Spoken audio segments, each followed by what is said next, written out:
Hello and welcome to the Usability podcast, helping you create better designs, better experiences for your users every single week. I'm Dr. Chris Parker, and today we are talking about metrics for satisfaction. Now, what are metrics for satisfaction? Satisfaction is the most important part of your design. Now, you might have a slow website or a fast one.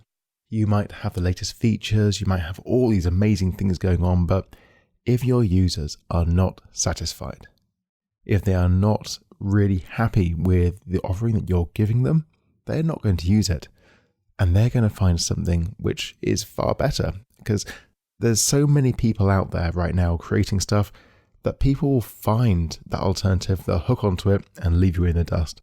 We saw this famously quite a few years ago when MySpace, the global domination of social media, got taken over by Facebook. Everyone abandoned the platform like a bad habit.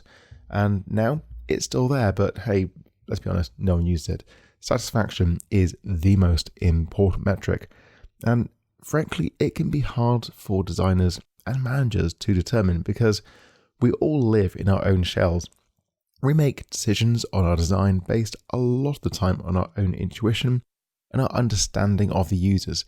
With the best will in the world, we can only understand users so much.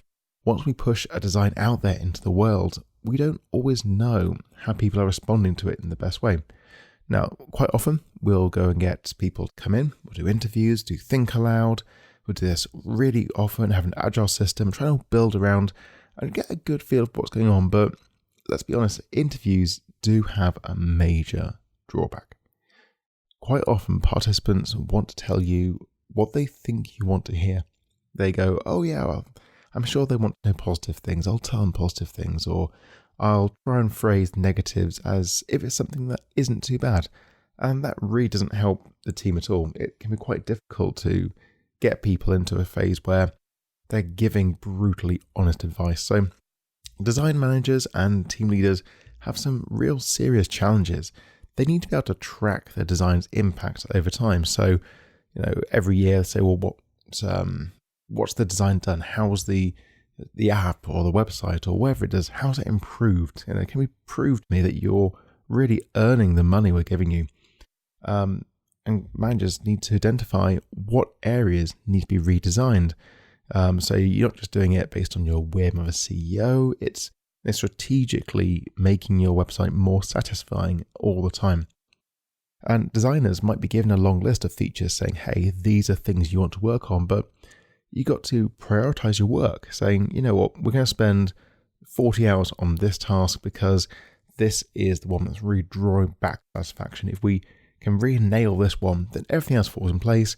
This other one, which I personally really love and I want to get to work on this, that's actually not that bad. We're going to leave that to the very end. So we need to know how to get this done. And we need to know, have our redesigns really worked? I mean, this person's saying they like it, but they said they liked it before, but is this really making the global satisfaction of our work better? At Capital Off, there's a real knowledge gap in the field about how you get data, how you process it effectively, and if you're going to get down the route of measuring stuff, how can you run stats correctly? Now, stats and quantitative metrics and numbers are a fantastic way to measure something because it's putting a benchmark in the sand, saying, hey, this is where we are now, and we want to get to that point over there. Then after a year, you can say, yep, have we reached the target we set? Have we improved by how much we you can really sort of see things happening that you can't quite get with qualitative interviews. Now, why is that? It's because when you have an interview, somebody might say that they're frustrated or they're angry. They might say that they are confused, but how confused are they? Are they mildly confused or very confused? One person's very confused can be quite different from another person's very confused. So, and also maybe you only got one person saying this negative thing, but that's a really important insight that you want to really take on board and work into your design. So qualitative work, I love qualitative work. It's a major part of my work as a designer and a researcher, but it doesn't really tell you how much So when you work on quantitatives, the numbers, you tend to get a better view of what's going on, a better handle on things.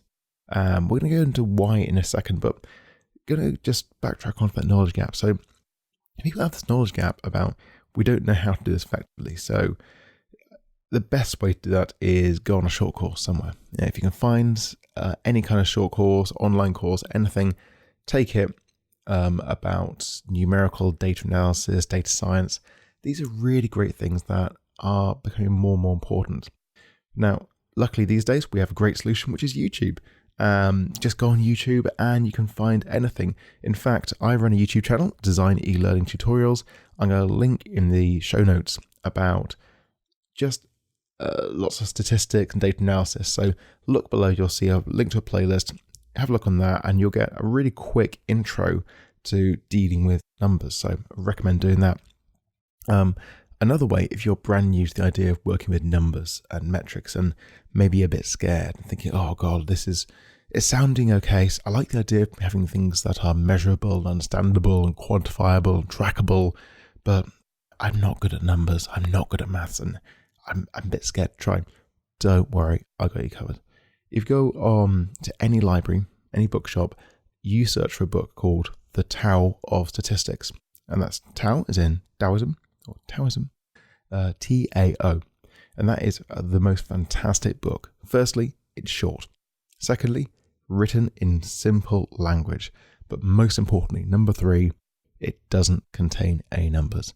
It just talks about what is statistics, what is distribution, what is a normal curve, what is a between groups difference, all these fundamental concepts in a way that once you've read through them, you really feel you've got a great understanding. Now, once you've done that and you go, right, I understand the concepts, I want to go and really get some tools to really tackle numbers. Another book I can really recommend so highly is the SPSS Survival Manual. Now, that only works if you're using SPSS because, hey, it's an SPSS book of its basics. But you know what? Even if you're using any other software, even Microsoft Excel, LibreOffice, you know what? A bit of Google Sheets, it covers the same principles. It teaches you what to do and how to write it up. So those are my 3 tips for education. YouTube, see the notes for my tutorials, the Tao of Statistics, and the SPSS Survival Manual. Now, let's get right into this. So you've gone out and you've learned a bit more, listened to this podcast, and you think about, right, now I want to measure satisfaction. I want to really understand satisfaction of my users. The first thing you've got to think about is, what are you testing? There's no such thing as the universal measure of satisfaction. There is different ways of doing it, and I'm going to link below to a list of all the key satisfaction scales and ways of measuring satisfaction. It really is worth taking the time to first consider, what do I care about? What do my company or stakeholders care about? What do my users care about? And then go and find a scale which works well to that. Now, the one which I really recommend all the time is the System Usability Scale, SUS. If you just Google SUS usability, you will find this really everywhere. It is such a common scale. I'm not going to go through the whole thing, but it's a series of questions, and you say, such as, I think I would like to use the system frequently. I found the system unnecessarily complex. I found the system was easy to use. I found I would need to support a technician. I think that I would need the support of a technical person to be able to use the system, and so forth. I'm not going to read through all of them, but just Google it, you'll see the whole list. Now, you just get someone to use your system in a scenario, ideally in a place where they'd actually be using it. So if it's commuting, if it's an app designed to be used whilst you commute, then get them to use it on a commute, and then when they get to the destination, give them this survey and get the numbers. So SUS is my recommendation because it really goes a holistic view about, is it a good system? Now, all those questions you give a 1 to 5 or maybe 1 to 9 Likert scale. So you're just quantifying whether you agree or disagree on those statements. So I'm going to be focusing the rest on that, but everything I'm talking about today works on any other metric you've got, so AQA or any of the other ones. But let's stick with SUS, System Usability Scale. So the first thing you're saying is go, right, I've got my scale, I've chosen that, and I'm going to be using this to measure the usability of my system every 6 months. And we're going to track the progress. Great. So how many people do I need? So that is a really difficult question to answer as a simple. So I'm going to dive a little bit deeper into that. So the thing that drives the number of people you need is a thing called power. Power is how much muscle your calculation has, which is you got two groups. So it could be people using your website now and people using your website in 6 months' time. You want to detect the difference in satisfaction between those people. Now, if you've made a massive improvement, you've got a large improvement, there's a large difference in satisfaction, then you're going to need less people because the difference is more pronounced. If you've made small tweaks and small differences, then you're going to need lots of people because there's subtleties you've got to try and pull out. So how do you calculate sample size?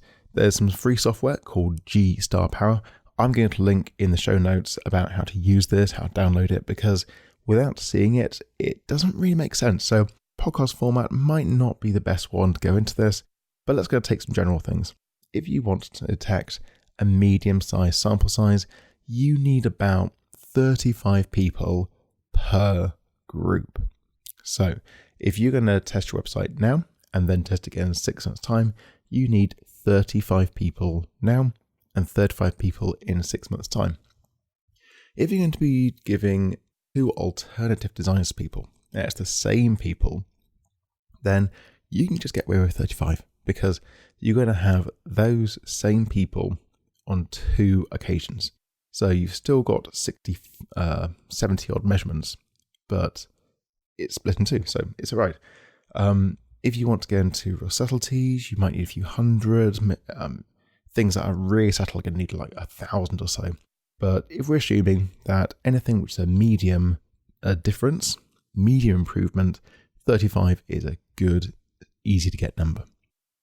So how do you go and collect this? We're going to go and get 35 people. How do I go and do this? How do I make it happen? Now, I've done this really successfully in the past on projects. The best answer is Google Forms or any other online survey because you can build into this on page 1 saying, hey, here's my website. Here's my app. Go and use it. Here's your scenario. Just go and do this thing. Now, if you just email this to somebody, people are generally very good at following written instructions. They can read that, they're meant to use it in a certain way, meant to reflect on things. People are very used to answering surveys, so they can just click through the next page and see some Likert scales, which we all know about, and go, yeah, we are, click, click, click. So if you've got a wide range of users in a database, you can just email this out to them and get them to take part. You might be thinking now, okay, great idea. I can use Google Forms. It's free. I can put things together easily. I can link things up. I can type in my SUS Likert scales quite simply because they have, survey functions in Google Forms. But how do I get hold of those people?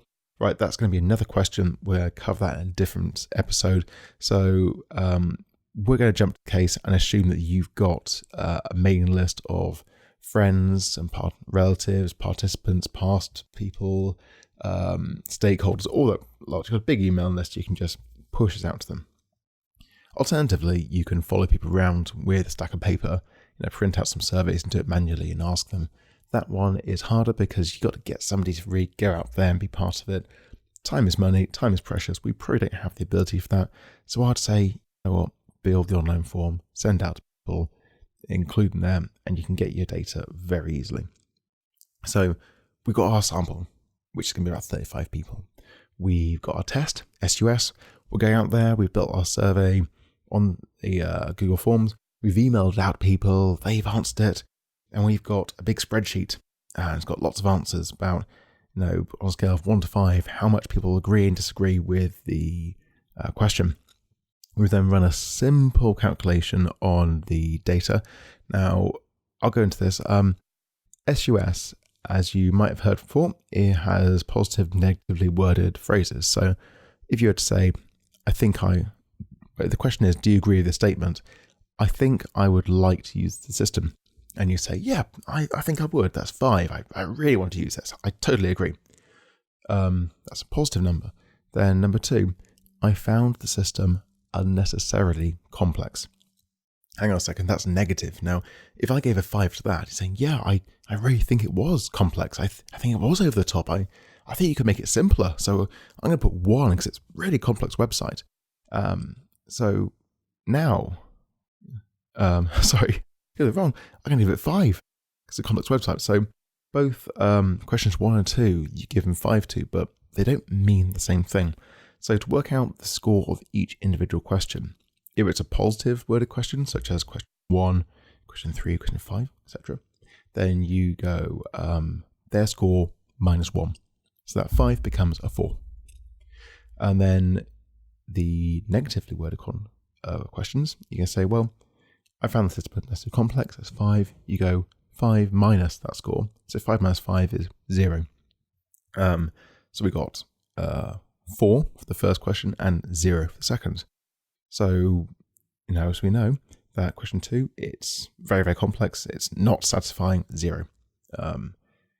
You do this, add all your scores up, and times the whole thing by 2.5, and you get a score out of 100. So that's the really simple way of doing the SUS and creating your SUS number. Something to bear in mind, something you can do with a calculator, but you can build it into Excel very easily. If you'd like to know about this, drop us a review and say, hey, I want to know more details about this. Or go on the YouTube version of this, find it, leave a comment, and tell me about what you want to know. So we've got our SUS score. We've just calculated it. So how do we deal with this? How do we understand it? So the most basic way of looking at this is saying, has my design worked? Is it good design? So a really easy way of doing this is saying, if a score is below 40, it is unacceptable. It's not satisfying enough. If the score is above 70, you can say, yes, the satisfaction is good enough. We're happy with this. So we got the 35 people surveyed, maybe. How do you deal with all the different scores? Well, if you just averaged it and took the average satisfaction. So if the average is below 40, it's not good enough. If the average is above 70, it is good enough. Now that's going to tell you about, has your design worked? Quite simple. And you can visualize this in a bar chart. So the average SUS score for this time, a little bar. Then in 6 months' time, we do it again and create another bar. And that's going to be higher, it's going to be lower, we'll see. And then 6 months after that, we have again. So we're sort of seeing this sort of trend. What you don't want to do is treat every individual person's SUS score as incredible. You don't want to treat that as something really special and worth presenting in a bar chart. No. Because some people are just really good and some people are really bad. You need to take the average. Same thing, rather than bar chart, you could do a line chart. Pie charts don't really make any sense here, so I'm just going to completely avoid that. But that's how you'd visualize the overall satisfaction score. So that, you're going, it's good. Now, if you got over 70, you carry on, but what if you've got a score below 70? Below 40 maybe? Maybe you got a score of 10, something that's really bad. You need to know what you design. Now for this, rather than taking that whole calculated score of everything added together and times 0.5, you can make it simpler. Now, still calculate the score for each question. So, if it's a positive question, 5 minus 1. The score -1. If it's a negative question, 5 minus the score. And then you want to take the average of each individual question. So, out of all our 35 people, what's the average rating for number 1? What's the average rating for question number 2? And go forward like that, and you'll be able to then make a bar chart of all of these and see, right, which one of these are below 5 or below 4. You might have some questions where the average score is 1, or the average score is 2, or even 0. And these are red flags saying, hey, these parts of your design really need work. So If, for example, question 9, I felt very confident using the system, if that was a low score, then people aren't really sure what to do. They need more support in using it. Maybe make the functions more obvious. Maybe have more tooltips. Maybe people making errors need help to go back over it. So you've really got to delve in and go, right, what's dragging the score down? And that's a very easy thing to do, very effective. So that's visualizing that. And that might be enough. And you know what? If that's what you're doing, you probably won't need 35 people. 15 will probably give you enough insight. But that only tells us what things are like now. I mentioned you could do a bar chart now, another one in 6 months' time. But is that really the best way of doing things? Well, not really, because you get small changes between bars 1 and bars 2, and you go, oh, I see, it's changed, it's better, it's worse. Now, you might only have gone up, 2 SUS points over 100 and go, it's better. Well, maybe that's just chance. Maybe you've got people who are very optimistic and very insightful. Maybe there's a small group of people who are really, really loving your design, and that's roaring the average up. So to get over this, we need statistics. As I said, some people listen to the podcast and go, oh God, no, statistics, that's really scary territory. And you know what? I can totally empathize with that. When I started statistics, it was really scary, which is why I started out saying, YouTube channel, watch my videos, read the tower statistics, and find a good book. That's the best way of doing things. But statistics, once you get your head around it, are really actually quite achievable. Everyone can learn how to do them. I'm not going to go into exactly how to do them today. The audio format doesn't really go with that. Just going to talk generally about some things that you can do. So the first one is a t-test. So a t-test is when you have 2 groups of people. That can be people today and people in 6 months' time. Could be people using website A and website B. 2 groups. And you need a single scale measure. What is a scale measure? It's anything which is a number between 2 points. So SUS is scale because you go between 0 and 100. It's a scale. So you put in all your numbers from group 1, put numbers from group 2 and say, hey, what's the difference? I'll link in the show notes below about how to do a t-test. So lots of links today. See the video on YouTube. And that would just say, hey, we have a significant difference between the groups. Something has changed. What's changed? Now, people often go, significance, p-value. Yes, I know what this is. It's if your significance is below 0.05, it's a difference. Now, quite easily, people get misled by this. They look at one statistic and go, significance, 0.05. Okay, but this score over here, this other test, significance is 0.001. Therefore, the difference in groups is more pronounced, it's bigger in that 0.001 second test. That's completely wrong. All a p-value tells you, the significance value is there a difference? It doesn't tell you how big it is, it just says there's a difference. So how do we know in your t-test the difference between a small difference between groups and a big one? This is where something called the effect size comes in, commonly described through the ETA squared statistic, which again, links in the video below. And if you got a very large ETA score, so like 0.8, that's going to, because it's on a scale of 0 to 1, that's going to mean, there's a big difference. Something's really going on here. And that's something you really want to pay attention to. And if you got a small difference, like 0.01, go, there's a difference, but I think we can treat these 2 groups as the same. So you'd run your t-test, you'd look if it's their significant outcome, so below 0.05, you'd look at the effect size and go, yep, the effect size is nice and big and appropriate. And then you go, right, this has given us permission to look at the differences between group A and group B. What's the difference in average scores, which is the mean difference? So the mean difference is 5. So we can say with confidence that the satisfaction has increased by a large amount, and this represents as 5 points. And you can go put that in a bar chart or a line chart over time. Now, what happens if you've got more than 2 groups and you've got maybe 3 groups? You've got 3 websites to check or 3 groups of users. You'd need to do a test called ANOVA, which is Analysis of Variance. very similar to a t-test, but it lets you have more groups.